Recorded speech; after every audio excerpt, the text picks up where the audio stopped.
470 kilometre पर 1.5 घंटे में लगा रहा धरती का एक चक्र। 1 सेकंड में 7 किलोमीटर की रफ्तार से दौड़ रही सैटेलाइट। अगर कंट्रोल नहीं हुई रफ्तार तो भस्म हो जाएगा इसरो का यान। लेकिन इस बीच यान के POEM-4 ने दे डाली सबसे बड़ी खुशखबरी। दोस्तों, जिस बात का इसरो को डर था वही अब सामने आ चुका है। पहले 7 तारीख, फिर 9 तारीख और उसके बाद 11 तारीख को भी इसरो के हाथ खाली रहे और इसरो की टीम हाई अलर्ट पर है। तो दूसरी ओर भारत के 2 यान इस वक्त भयंकर रफ्तार से धरती का चक्कर लगा रहे हैं। इसरो इनको 3 मीटर की दूरी तक पास ले आया था, इनको जोड़ना था, लेकिन अब सब कुछ अनसर्टेन है।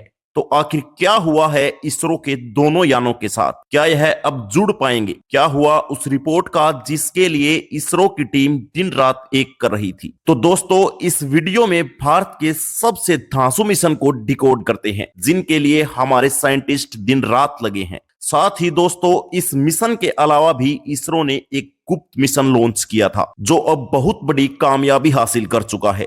तो क्या है यह पूरा का पूरा मामला, इस वीडियो में जानते हैं। लेकिन उससे पहले आप कमेंट में इसरो के साइंटिस्ट के लिए एक सलाम जरूर बोल सकते हैं। दोस्तों, भारतीय अंतरिक्ष अनुसंधान संगठन इसरो ने साल 2024 के आखिर और 2025 की शुरुआत में अंतरिक्ष में एक ऐसे मिशन की नींव रखी जो भविष्य की उड़ानों के लिए मील का पत्थर साबित होने वाला है। यह मिशन है स्पेडेक्स मिशन। इस मिशन में 2 छोटे अंतरिक्ष यान शामिल हैं, जिनमें हर एक का वजन करीब 220 किलो है। इसरो के सबसे भरोसेमंद रॉकेट PSLV C60 के जरिए 29,000 किलोमीटर प्रति घंटे की रफ्तार से लॉन्च किया गया। इसरो ने 30 दिसंबर को श्रीहरिकोटा से रात 10 बजे स्पेडेक्स यानी space docking experiment mission launch किया था। इसके तहत PSLV C60 रॉकेट से 2 स्पेसक्राफ्ट को पृथ्वी से 470 किलोमीटर ऊपर तैनात किया गया। अब दोस्तों, यह दोनों ही यान पृथ्वी से 470 किलोमीटर ऊपर चक्कर लगा रहे हैं। इनमें एक चेजर SDX-1 है और दूसरा टारगेट SX-2 नाम का उपग्रह है। इस मिशन का मकसद सफल डॉकिंग, डॉक किए गए अंतरिक्ष यानों में एनर्जी ट्रांसफर करना और एंड डॉकिंग के बाद पेलोड का संचालन करना है।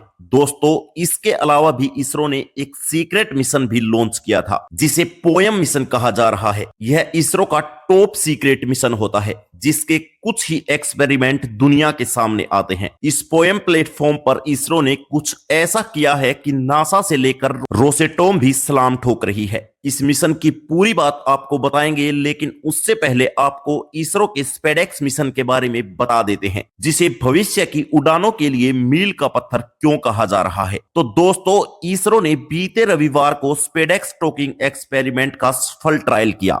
इसरो ने 2 स्पेस सैटेलाइट के बीच दूरी पहले 15 मीटर और फिर 3 मीटर तक रखी। इसके बाद दोनों सैटेलाइट को वापस सुरक्षित दूरी पर ले जाया गया। अब इसरो ने बताया है कि डॉकिंग ट्रायल का डेटा एनालिसिस किया जा रहा है। इसके बाद आगे की प्रक्रिया पूरी की जाएगी। स्पेडेक्स मिशन की डॉकिंग 2 बार टल चुकी है। पहले 7 जनवरी फिर 9 जनवरी को डॉकिंग किया जाना था। हालांकि अब कोई भी बात सामने नहीं आ रही है, लेकिन अंदरूनी सूत्रों के मुताबिक इसरो अब यान को पूरी तरह से कंट्रोल करके आगे बढ़ने में लगा है। अब स्पेडेक्स मिशन के तहत किसी अंतरिक्ष यान को डॉक और एनडॉक करने की क्षमता को प्रदर्शित किया जाएगा, जिसे आसान शब्दों में कहें तो एक अंतरिक्ष यान से दूसरे अंतरिक्ष यान के जुड़ने को डॉकिंग और अंतरिक्ष में जुड़े 2 अंतरिक्ष यानों के अलग होने को अनडॉकिंग कहते हैं। यह प्रक्रिया बेहद सावधानी से की जाती है, क्योंकि करीब 29,000 किलोमीटर की रफ्तार से दूसरे ऑब्जेक्ट से जुड़ने वाले स्पेसक्राफ्ट के तेजी से टकराकर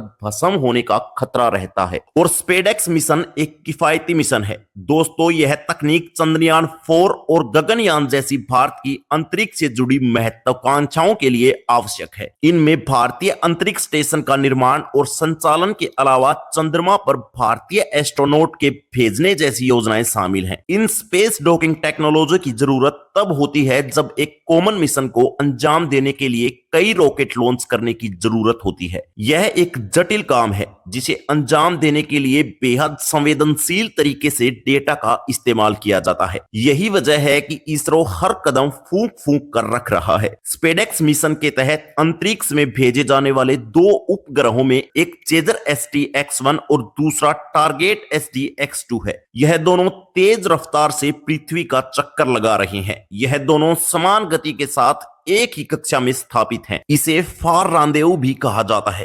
दोस्तों, जब इन स्पेसक्राफ्ट्स को तैनात किया गया था तब यह करीब 29,000 किलोमीटर प्रति घंटे की रफ्तार से अंतरिक्ष में गए थे। यह रफ्तार बुलेट की स्पीड से 10 गुना ज्यादा थी। दोनों के बीच सीधा कम्युनिकेशन लिंक नहीं किया गया है। इन्हें जमीन से गाइड किया जा रहा है। दोनों स्पेसक्राफ्ट को एक दूसरे के करीब लाया जा रहा है। 5 किलोमीटर से 0.25 किलोमीटर की दूरी तय करते समय लेजर रेज फाइंडर का इस्तेमाल किया गया और 300 मीटर से 1 मीटर की रेंज के लिए डॉकिंग कैमरे का इस्तेमाल किया जा रहा है। वहीं 1 मीटर से 0 मीटर तक की दूरी पर विजुअल कैमरा इस्तेमाल में आ रहा है। दोस्तों, अपने छोटे आकार और भार की वजह से स्पेडएक्स और भी अधिक चुनौतीपूर्ण है। अब यदि यह मिशन आगामी दिनों में सफल नहीं होता है तो इसे मार्च तक स्थगित करना पड़ सकता है, क्योंकि उपग्रहों की रफ्तार बहुत ज्यादा तेज है। यह इस वक्त करीब 7 किलोमीटर प्रति सेकंड की रफ्तार से धरती का चक्कर लगा रहे हैं, यानी यह पृथ्वी का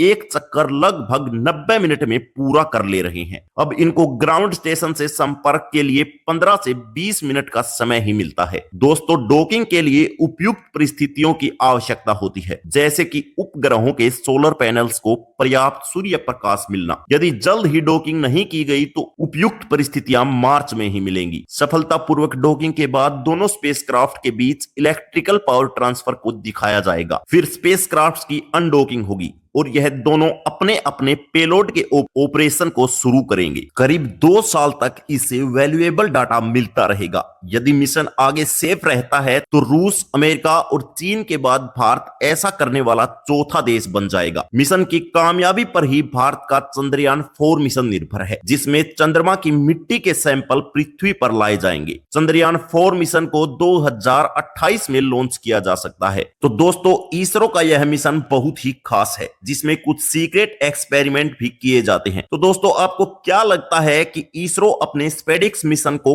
कब तक अंजाम दे देगा? इस पर आपका क्या सोचना है? अपनी राय हमें नीचे कमेंट बॉक्स में जरूर बताएं। जय हिंद, जय भारत, धन्यवाद।